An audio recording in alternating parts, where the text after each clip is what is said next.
Pega a Bíblia Sagrada aí, vamos lá para a palavra de Deus. Estou fazendo só para descontrair vocês aí, mas eu sei que Deus tem uma grande vitória para nós. Eu queria a sua atenção para essa palavra que Deus colocou no meu coração. Romanos, capítulo 12, livro de aos Romanos, capítulo 12. Nós temos aqui pessoas que estão aqui pela primeira vez. Quem está aqui pela primeira vez? Se não, seja bem-vindo, querido irmão do Senhor Jesus. Mais alguém pela primeira vez? Glória a Deus. Amém. Vamos lá, Romanos, capítulo de número 12, versículo de número 3. Somente este versículo. Amém? Deus me deu uma palavra. Na verdade, Ele me deu um tema. Eu falei, Deus, que palavra é essa? Nós estávamos no monte ontem, 1h30 da manhã. Começamos a orar depois da meia-noite. E 1h30 mais ou menos da manhã, 1h10. Eu me lembro que olhei no relógio, era 1 e pouquinho. Deus começou a falar comigo sobre essa palavra que eu vou pregar. E eu cheguei em casa, fui dormir, acordei. De manhã, falei, Deus, aquela palavra. Ele falou, vai olhar. Só deu o tema. Deus é interessante, né? Ele falou, você vai falar sobre isso. Aí eu fui pesquisar, fui olhar a palavra, fui orar. E fiquei bastante preocupado. Mas quando Deus quer falar, se é Deus, é Deus. Eu estou aqui para obedecer. Romanos 12, versículo 3, diz assim, ó. Porque pela graça que me é dada, diga a cada um dentre vós que não pense de si mesmo, além do que convém. Antes, pense com moderação, conforme a medida da fé que Deus repartiu com cada um. Eu vou recapitular, você vai entender vírgulas por vírgulas. Nós temos que respeitar até as vírgulas, os acentos, porque é muito importante isso aqui. Porque pela graça que me é dada, digo a cada um dentre vós, que não pense de si mesmo, além do que convém. Antes, pense com moderação, conforme a medida da fé que Deus repartiu a cada um. Amém? Para quem não está entendendo, o apóstolo Paulo, ele está falando de orgulho, de egocentrismo, de você pensar só em você, de achar que só você tem, que só você passa, que só você é isso, só você é aquilo. E na verdade, nós não podemos concentrar só em nós. Tem muita coisa que Deus quer falar aqui nesta noite. Feche os teus olhos um minutinho. Soberano Altíssimo Deus, eu quero entregar na tua presença a minha vida, a vida de cada irmão que se dispôs a estar conosco hoje. Pai, o Senhor tire todo o embaraço, todo o impedimento, mas que a presença do Senhor possa falar mais alto aqui hoje. Que a presença do Senhor possa se destacar aqui hoje. Pai, em nome de Jesus, onde houver, ó Deus, um coração aberto, que o Senhor possa falar. Onde houver, ó Deus, uma pessoa que esteja nesse momento passando por um momento difícil, o Espírito Santo toque sobre essa vida para que ela sinta a presença do Senhor. E em nome de Jesus, em nome de Jesus. Toma o seu assento e vamos aplaudir o Rei da Glória. Aplauda Jesus de glória. Isso. Aplauda Jesus de glória. Irmãos, eu quero falar de algo que envolve todos nós por um momento da vida. Às vezes não percebemos, mas envolve as nossas vidas. Eu tenho certeza que isso pode ser respondido de maneira diferente quando eu vou falar de orgulho. Essa palavra é muito forte. Mas talvez a primeira coisa a dizer aqui, que o que é orgulho não é um pecado, às vezes, que você pode cometer da mesma maneira que comete adultério, ou conta mentiras, sonega impostos, ou faz algo que não agrada a Deus. É antes uma atitude de coração, uma maneira de pensar, que você existe o achismo, que você acha que está certo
É o fato é que todos nós, todo ser humano que já nasceu desde os dias de Adão e Eva, tem a natureza decaída. Nós temos essa tendência. A Bíblia diz que em pecado nos concebeu a nossa mãe. A Bíblia diz que Jesus nos chama de maus. Como assim, pastor? Jesus, em Lucas 18, ele vai dizer sobre uma parábola do dever de orar e nunca desfalecer. E ele vai comparar de uma mulher viúva que havia na cidade, determinada cidade, uma mulher, e que essa mulher precisava de uma intervenção de um juiz, de uma ajuda de um juiz, de uma justiça de um juiz. Só que existia só um juiz naquela cidade. E ele era mau, incompreensível, coração duro. E a Bíblia vai dizer sobre esse juiz que só havia um juiz injusto, severo, que não tinha amor às pessoas, ao próximo, concentrava-se só em si mesmo, mesmo sabendo que ele era injusto, mesmo sabendo que ele era mau, mesmo sabendo que ele era uma pessoa rancorosa. Ela batia na sua porta todos os dias, dizendo: eu faço justiça contra o meu adversário, e ele batia a porta sobre a face daquela mulher, e ela persistia, ela insistia, e a Bíblia vai dizer que um certo dia, o injusto juiz vai dizer: mesmo que eu não temo a Deus, não respeito os homens, não tenho amor por ninguém, eu vou fazer justiça por essa mulher só por causa de uma coisa: ela vem todo dia bater na minha porta, eu vou ajudar ela. Aí Jesus entra na história com a palavra dele dizendo: ouvi o que diz o injusto juiz, e Deus não fará justiça aos seus pequeninos, que clamam a ele de dia e de noite. Sim, mais depressa, ele vos fará justiça. Irmãos, nós somos maus de natureza. Se não for o Espírito Santo em nossas vidas, se não for o Espírito Santo para nos conduzir, nós não conseguiríamos estar no meio da sociedade. Mas eu quero que você entenda uma coisa aqui: temos concupiscência e desejo de nossa carne, porque significa que todo o nosso ser é cheio de interesse próprio e vontade própria. Uma pessoa assim não pode viver em boa vida no sentido mais amplo da palavra. Mesmo que faça muitas coisas boas, ela acaba sendo feita por interesse próprio do coração. Quantas pessoas que fazem tudo por interesse próprio, para poder trazer para si: eu vou fazer o que vai trazer benefícios para mim. Ajuda alguém pensando em benefícios para si. Esse não é o Evangelho verdadeiro, viu, igreja? O Evangelho verdadeiro é aquele que faz sem nada querer em troca. É aquele que olha para o próximo, estende a mão sem nada querer em troca. É aquele que Jesus diz: se alguém me pedir para ir uma amiga, vai com ele duas. Se alguém pedir a fruta, ela vai embora. É aquele que olha e diz: eu vou fazer por amor, vou fazer porque amo. Mas antes de me converter a Deus, eu desisto desse interesse próprio, sempre que achar melhor para mim. E mesmo depois de me converter e começar a procurar fazer a vontade de Deus, o pecado em minha natureza me obriga a fazer. Paulo vai dizer: as coisas boas que eu quero fazer eu não faço, mas as ruins que eu não quero eu faço. Sabe o que é isso? Carne pecaminosa. E nós temos que nos atentar muito para isso. É por isso que todos já vêm falar assim: ó, vigiai e orai. A Bíblia nos manda estar cotidianamente na presença de um Deus maravilhoso, buscando a sua face. Mas aqui eu quero que você diga: o orgulho não pode tomar conta da nossa vida. Mas se eu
É Jesus de Nazaré.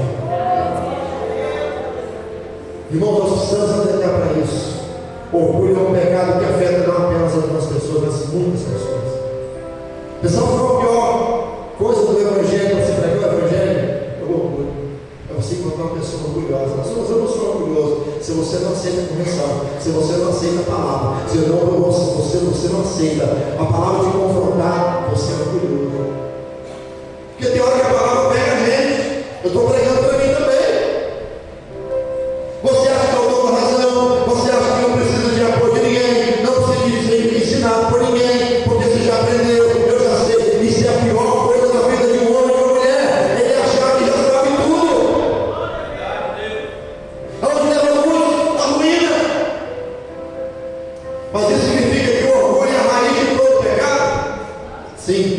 Isaías capítulo 14, versículo 12 e versículo do 12 ao 14, vai falar de algo que aconteceu há muito tempo atrás, lá no céu. Descreve os pensamentos de Lúcifer.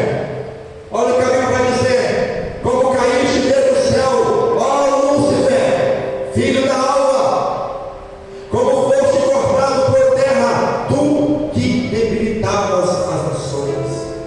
E tu dizias no teu coração: eu subirei ao céu acima das estrelas de Deus, exaltarei o meu trono, e no monte da congregação me assentarei aos lados do norte. O orgulho entrou no céu. E hoje, se existe Satanás, que é o Lúcifer, é porque ele quis ser a mais do que Deus. Subirei acima, serei mais que Deus. E a Bíblia vai dizer, fala: exaltarei meu trono, serei como o Altíssimo. Esse desejo de exaltar a si mesmo, o seu orgulho, foi o primeiro pecado. E mais tarde, quando ele foi lançado na terra, como Satanás tentou Eva a fazer exatamente a mesma coisa, dizendo a Eva que comesse a árvore do conhecimento do bem e do mal, ela seria como Deus, conhecendo o bem e o mal. Ele tentou fazer a mesma coisa aqui, e até hoje ele tenta, para tirar pessoas da presença de Deus, para dizer que você não precisa, que você é o suficiente, que você já tem o que você precisa. Não, querido, nós temos que ser dependentes de um Deus maravilhoso, que através desse Deus eu posso conhecer o profundo escondido, eu posso conhecer o caminho que me leva à salvação. Por que Jesus diz assim: olha, quem quer me seguir, toma a sua cruz, negue-se a si mesmo e venha atrás de mim. O que é que ele quer dizer com isso? Irmãos, essa palavra negue-se a si mesmo é você pegar todo o seu eu e jogar de lado e dizer: eu vou seguir Jesus, eu vou andar na presença de Jesus, eu vou aprender com Ele, eu vou nascer de novo. Nicodemos, ele chega até Jesus e diz: o que é que eu faço? Ele era um camarada que dava aula, aleluia, na sinagoga. Eu ia lá e dava instrução, conhecia as leis mosaicas. E quando ele chega até Jesus e pergunta: como é que eu faço? O que é que eu tenho que fazer para dar a vida eterna? O Senhor prega com veemência, o Senhor prega com autoridade. O que é que eu tenho que fazer? Jesus olha e diz: ele tem que nascer de novo, tem que quebrar o orgulho, tem que esmagar o orgulho, tem que deixar de ser o suficiente. Mas como, Senhor, eu vou nascer de novo? Eu vou voltar ao ventre da minha mãe? Eu vou nascer de novo, ser uma criança? Não, você é instrutor, ensina as pessoas não sábias, nascer da água e do Espírito. Aquele que olha para a vida que ele está tendo, diz assim: eu preciso mudar, eu preciso recomeçar, eu preciso quebrar o meu orgulho, pegar esse coração de pedra e transformar em coração de carne.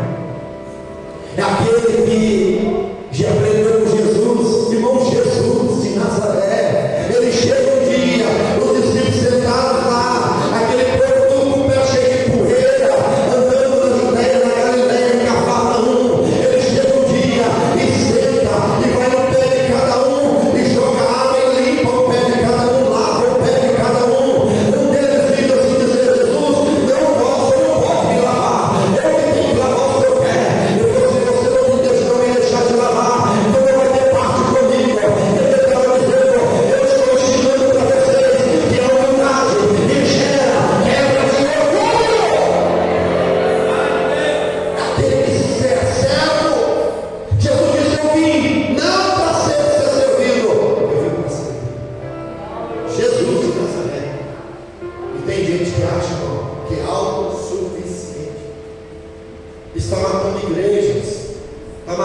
estamos. Eu olho nas redes sociais, pessoas que acham que é tanto, porque está com sei quantos mil seguidores, né? 10 mil, 20 mil, 100. Pessoas que acham que é tanta coisa. E a Bíblia diz que nós somos nada como areia, um grão de areia, na presença de um Deus soberano. A implicação é que se ela pudesse acender e ser como Deus, como Satanás estava tentando ela, não precisava das leis de Deus, já vi mostrar para ela assim, não precisa depender de Deus não precisa ouvir Deus não. Se você comer da árvore, você vai ser igual a Ele, você vai ficar igualzinho Ele, não precisa pedir nada para Ele, não vai implorar nada para Ele, não vai depender dele. É isso que o diabo quer, levar pessoas a dizer, eu não preciso de Deus, eu não preciso ir para a igreja, eu não preciso jejuar, eu não preciso buscar, eu não preciso ler a Bíblia, eu não preciso orar. E se ele fizer isso e te convencer, você está vencido, destruído. Mas eu quero que você entenda uma coisa. Você pode comer de todas as árvores, mas dessa aqui, ó. O desejo de decidir a mim mesmo é ser meu próprio chefe, está na raiz de todo o pecado. É orgulho querer fazer a minha vontade e desconsiderar a vontade de Deus. Não é por acaso que eu irei. Aparece 5 vezes no que Lúcifer disse. Este é exatamente o oposto do Espírito de Cristo, que desceu e que não achou ser igual a Deus. Ele era algo a ser desejado. Põe Filipenses capítulo 2 de Filipenses, capítulo 2, versículo 5 até o 11. Olha quem falou isso aqui, ó.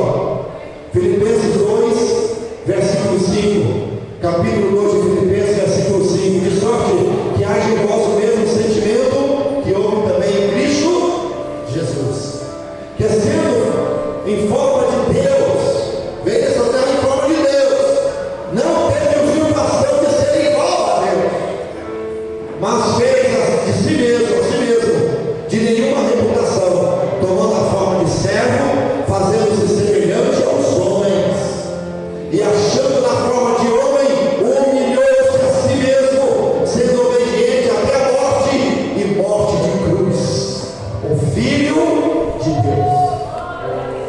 E tem gente que acha, irmão, que não pode, que não deve. Eu não me toque, eu decido o que eu quero. O mundo lá fora está cheio de pessoas assim, que estão com a vida frustrada, com a vida totalmente cheia de embaraço, porque achou que poderia tomar sua própria decisão e fazer o que bem quisesse, sem consultar a Deus, sem buscar a presença de Deus, sem dizer posso ou não posso, Senhor, eu estou certo, eu estou errado, Senhor, eu vou buscar a tua presença. Estará decepcionado, e tem muita gente indo por esse caminho, vai entrar no mundo da decepção também, porque acha que tem um cargo, porque acha que tem uma coisa que é uma coisa, não é, não. A Bíblia fala que as nossas ações, as nossas atitudes não passam de trapo de imundícia. Quem acha que está fazendo muito, não está fazendo nada. Eu estou pregando para mim também. Orgulho é um pecado que afeta muitas pessoas. Como podemos perceber o orgulho em nós mesmos? Essa pergunta que eu não quero se calar. Nós precisamos de 2 coisas. Primeiro, interagir com outras pessoas. Se essa pessoa não é orgulhosa, ela tem facilidade de interagir com as pessoas. Ela é amável, todo mundo gosta dela, porque ela sempre vai fazer o possível para não magoar as pessoas. É a pessoa que não é orgulhosa. Ela interage com pessoas, interage com as pessoas em circunstâncias. Em outras palavras, precisamos apenas viver uma vida normal. Se pudéssemos nos sentar sozinhos em uma ilha tropical, em que o tempo estivesse bom, tínhamos tudo o que precisávamos, e nada desse errado, provavelmente seria difícil perceber nosso próprio orgulho. Mas quando interagimos com outras pessoas, nas circunstâncias normais da vida, não demorará muito para que a raiva, ressentimento, irritação, inveja, resmungos, murmuração,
todas essas reações negativas, na minha ignorância, na minha altivez, acredito que seja aceitável agir assim.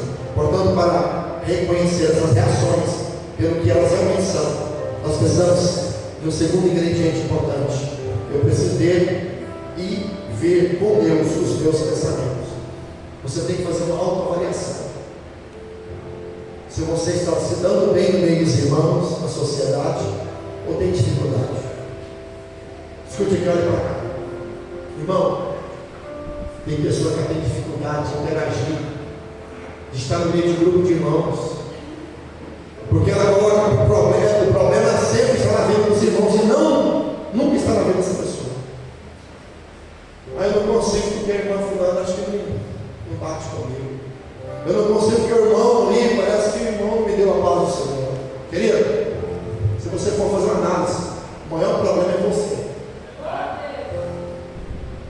Salmo 77, Asaf escreve o Salmo 77, até no versículo 10 do Salmo 77, ele vai dizer: Deus esqueceu de mim, Deus não está me vendo, Deus esqueceu do seu povo, Deus não tem a misericórdia, Deus não está ouvindo mais, Deus me deu as costas, Deus está deixando o sofrimento, Deus está fazendo aquilo, Deus está fazendo aquilo, Deus está fazendo isso. E quando ele chega no versículo 11 aqui, ele vai dizer: peraí, é enfermidade minha, o problema está aqui, ó. Deus não se esqueceu do seu povo. Ele é o mesmo Deus que abriu o mar vermelho. Ele é o mesmo Deus que libertou. Ele é o mesmo Deus que me curou, que me salvou. Ele é o mesmo Deus. Quando você para para pensar, o problema não está lá, está aqui. Você tem coragem de falar isso? O problema está aqui. Nós queremos resolver o problema dos outros que não dá para resolver, porque nós somos o problema.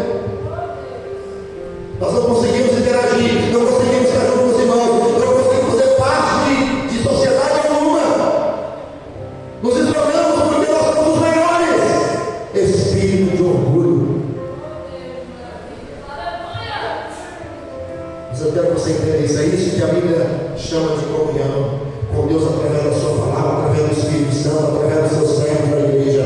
Com isso percebo que estamos fazendo aqui, me fazendo reagir de uma boa maneira. Então começa a levantar e crescer em ordem contra isso. É isso que uma das coisas mais tolas que posso fazer na minha vida é afastar da comunhão com os outros membros do corpo de Cristo. Pessoas que querem se isolar, porque todo mundo é ruim, só ela que é boa. Isso acontece na igreja, não acontece, irmão? A gente fala assim: não vou mais fazer parte dessa igreja porque aqui ninguém gosta de mim, ninguém aceita, ninguém. Deixa eu falar para você, pode olhar como está o problema, você vai encontrar ele. É aqui mesmo. E às vezes as pessoas dizem que tem orgulho de alguma coisa. Isso está errado? Não. Há algo mais que às vezes chamamos de orgulho, que pode ser positivo. É um sentimento de satisfação, alegria, que surge porque eu, minha família, colegas ou amigos conseguimos algo que vale a pena. Costumamos dizer que estamos orgulhosos. Essas coisas não pertencem a isso. Uma determinada equipe ou grupo, não há nada errado com esse tipo de orgulho. Eu não estou orgulhoso de estar junto com os irmãos. Eu estou orgulhoso, eu sinto orgulho de ser o pastor dessa igreja. Eu sinto orgulho de estar aqui pregando essa palavra. Isso é uma palavra diferente. Tem nada a ver com orgulhoso. Orgulho é prazer de estar aqui. Eu me sinto prazeroso de estar aqui. Da mesma forma, se eu treinei e tenho experiência no meu trabalho, com profissão, é bom ter certeza que eu sei o que eu estou fazendo. Seria uma pena se o meu médico não confiasse e estava me dando o remédio certo, se o piloto tivesse adivinhado como pilotar o avião em que eu estou. Esse tipo de orgulho não é pecado, é a confiança que nos permite fazer as coisas, tem um bom efeito. No entanto, é bem diferente do orgulho mencionado acima, que é a raiz de todo pecado. Quais são alguns exemplos de orgulho verdadeiro? Existem muitas e muitas maneiras pelas quais esse efeito do orgulho se manifesta da maneira como uma pessoa se comporta no que ela faz. E aqui está apenas uma pequena amostra de alguns exemplos de orgulho. Ficaram ofendidos, porque eu ou minha família fomos tratados de uma maneira que estava abaixo de mim. Não fomos bem tratados. Eu ou nós deveríamos ter tido um tratamento melhor ou mais justo. Por quê? Porque a gente nos achamos que deveria ser tratado melhor que os outros. Se todo mundo é igual. Ficar bravo com as pessoas que se atrevem a me tratar assim, ou falar dessa maneira, eu não sou tão importante. Ficar passivo e inativo porque não sinto que posso fazer as coisas perfeitamente, eu posso cometer um erro e para ser estúpido, então se eu não puder ser perfeito, nada farei, nada. Ficar em silêncio, não dizer o que penso, porque posso dizer algo que não mesmo. Estar agitado e inquieto, porque as pessoas têm falado negativamente sobre mim pelas minhas costas. Eu não suporto a aprovação e desonra, por isso eu tenho que tentar explicar minhas ações antigas. Por vanglória, porque quando eu contar um incidente ou recontar um evento que é muito importante para mim, fazê-lo de uma forma que me coloca na melhor posição possível, mentindo, porque se eu disser a verdade as pessoas vão pensar mal de mim, ou posso ter problemas, é vital que todos pensem bem de mim. Isso é orgulho. A pessoa vai fazer tudo quanto é forma para poder ser o bom da história. Desprezando os outros, as outras pessoas, porque elas fazem coisa diferente para mim e acho que meu caminho é melhor, mais culto, refinado, ou acho que eles são menos espertos, talentosos ou abastados, etc. De qualquer forma, colocando as pessoas no lugar, me sinto um pouco mais superior. Não, olha para mim. Nós precisamos entender uma coisa. Jesus, quando ele veio a esse mundo, ele formou uma igreja. E a Bíblia diz que quando ele formou essa igreja, alguém disse assim: Jesus, quem vai ser maior no reino dos céus? Quem vai ser o maior? Ele fala assim: não, o reino de Deus não é assim. Lá não vai ter maior nem menor. Lá não é. Irmãos, nós precisamos fazer uma coisa. Todas as vezes que eu passo por um momento, eu fico pensando como Jesus agiria ou faria naquele momento. Um momento de decepção, um momento em que você está com o coração talvez cheio de rancor, um momento que você está se sentindo desprezado, um momento que você está se sentindo uma pessoa humilhada. O que Jesus faria nesse momento? Qual seria a ação e a reação de Jesus? Eu penso muito nisso. Nós hoje vivemos um momento em que muitas pessoas querem ser donas da razão. Como eu venço, ou como venceremos o orgulho? Ao tomar a consciência disso, de seus efeitos, e trabalhar conscientemente contra ele, em nossos pensamentos, palavras, ações, podemos vencer o orgulho. Deixa eu falar de novo para vocês que o orgulho é quando você centraliza que só você está certo, que só você tem o direito, que só você pode. Então a gente vai centralizar tudo nas nossas vidas e fazemos de vítimas. Ninguém é bom o suficiente como nós. É por isso que existe a divisão da igreja, a divisão entre irmãos. Isso se chama orgulho. Ninguém ninguém daria conta de ser melhor do que eu. Ninguém pode ser melhor do que eu. Ninguém pensa igual eu já penso diferente, irmão. Para mim, a melhor coisa dentro da igreja é ter as diferenças.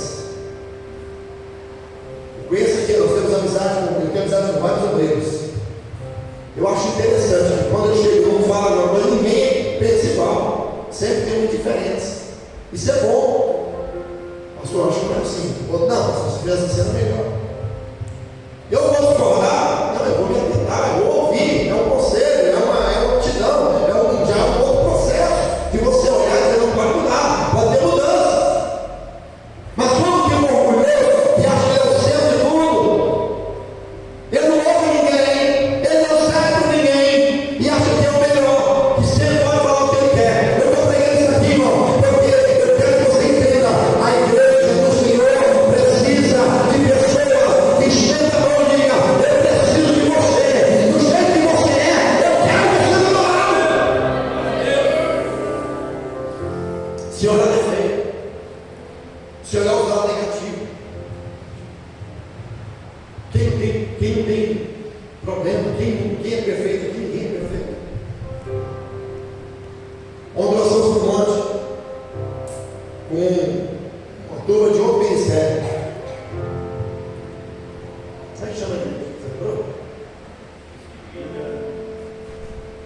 Eu esqueci o nome.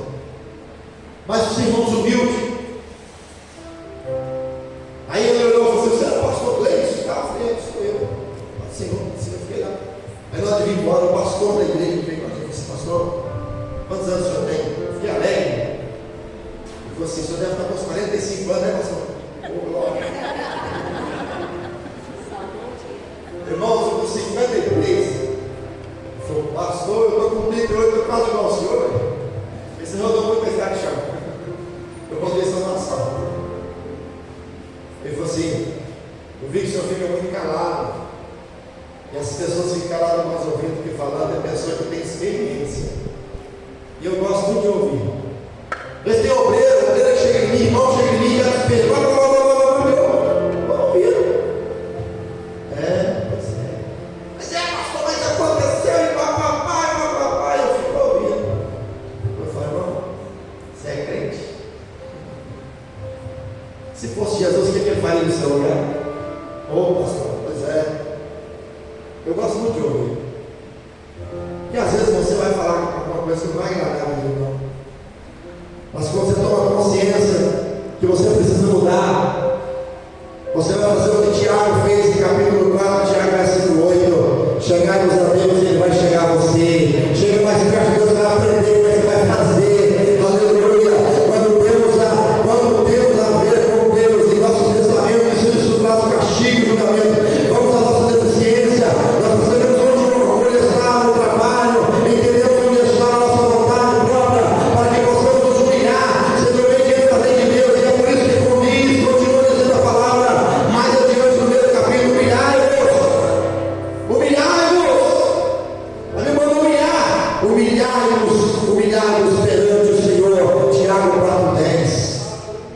Irmão, aquele que humilha, a Bíblia já vai dizer, ele é exaltado. O que Deus vai fazer com ele? Você vai começar a ser vitorioso.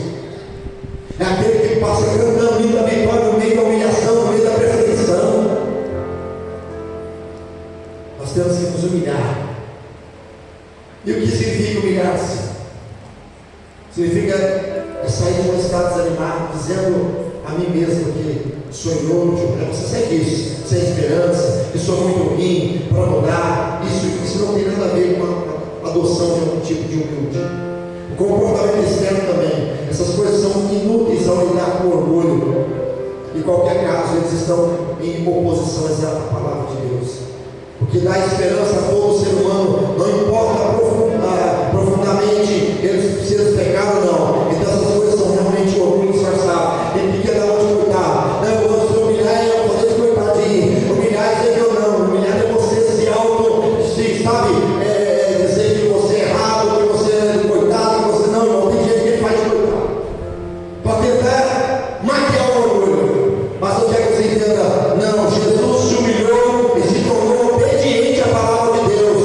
E Filipenses 2:8: não é possível me humilhar sem estar disposto a obedecer a palavra do Senhor. É aquele que eu vou fazer o que Deus está mandando eu fazer. Eu vou obedecer a palavra de Deus. Quando as irmãs da apresentação do vaso aqui, quando em livro de Ezequiel, o vaso que ele estava lá moldando, o vaso que ele estava fazendo quebrou, ele manda ele lá assistir o oleiro fazer o vaso. Aquilo ali era uma forma de Deus mostrar como é que ele começa de novo, como é começar do zero de novo. O que Deus faz com aquele que deixa Deus arrasar, que deixa Deus quebrar o vaso como ele se desfez. Ele amassou, começou tudo de novo. O processo é aquele. Ele não jogou o vaso fora, ele não descartou o vaso fora. O mesmo vaso que quebrou, ele fez um vaso novo na presença do Senhor. E é isso que Deus quer fazer conosco. Quando você fala assim: eu errei, eu preciso ser moldado, eu preciso, Senhor, essa palavra é para mim, eu tenho que consertar. O erro não está ali, o erro não está lá, o erro está aqui, ó. Eu sou errado.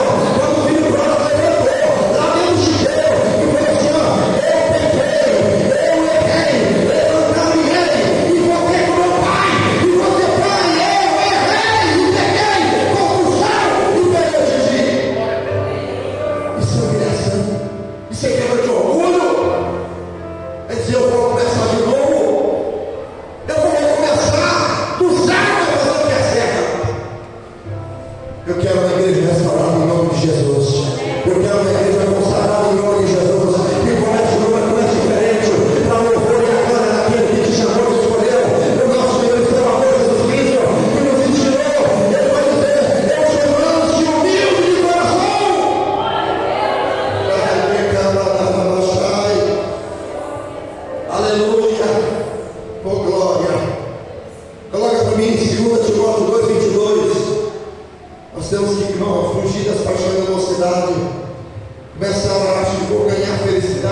fica muito melhor se vivê-las. É assim que as pessoas pensam naturalmente.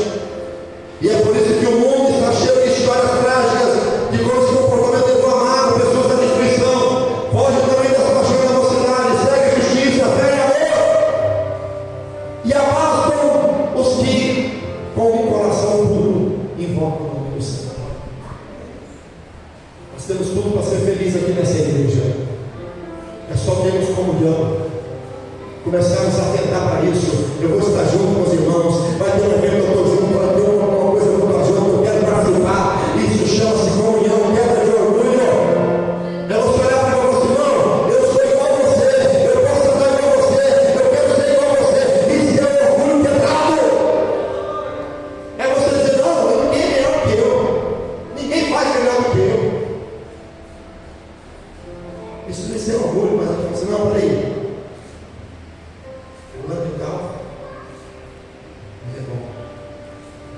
Eu sempre profetizo isso aqui na igreja. No dia em que Deus me tirar daqui e mandar para outro lugar, Ele vai colocar outro melhor do que eu aqui. Sabe por quê? Porque é um desejo do meu coração. E eu sei que tem pessoas melhores do que eu para pregar, melhor do que eu para ser pastor, melhor do que eu para ser um de Deus aqui nesse lugar. E vocês merecem isso. Você quebra de orgulho. Ninguém, irmão, é superior que ninguém. Somos iguais. João Batista veio preparar o caminho para Jesus. João estava batizando pessoas. João Batista, a Bíblia diz que alguém chama-se João, é você que deveria vir, é você que é o enviado, é você que é o Messias. Ele diz, não sou eu estou preparando o caminho para ele, está vindo aí, eu não sou digno de nem desamarrar a sandália do pé dele, e o que está vindo aí, vai batizar vocês, mas é diferente, ele vai batizar com o Espírito Santo e com fogo, aleluia. Esse que está vindo aí é maior do que eu, aleluia. Isso, irmãos, é humildade. Isso é humildade. Eu vou terminar. Eu mesmo, quando me sinto preocupado, mas ainda faço o que está escrito. Não estejais inquietos por coisa alguma, antes as vossas petições sejam em tudo conhecidas diante de Deus, pela oração e súplicas com ação de graças. Filipenses capítulo 4, versículo 6. Fazer isso quando sou tentado, ao contrário, é o que significa humilhar-me, porque então estou sendo obediente à vontade de Deus em vez da minha.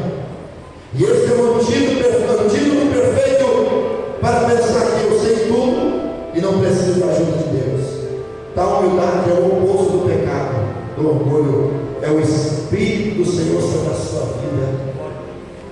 É você se entregar totalmente a este Evangelho que pega o homem, quebra o orgulho dele e faz ele começar de novo. Aleluia. Fique de pé para falar com você. Glória a Jesus. Glória a Deus. Nós precisamos, irmãos, entender uma coisa. Eu chamo a igreja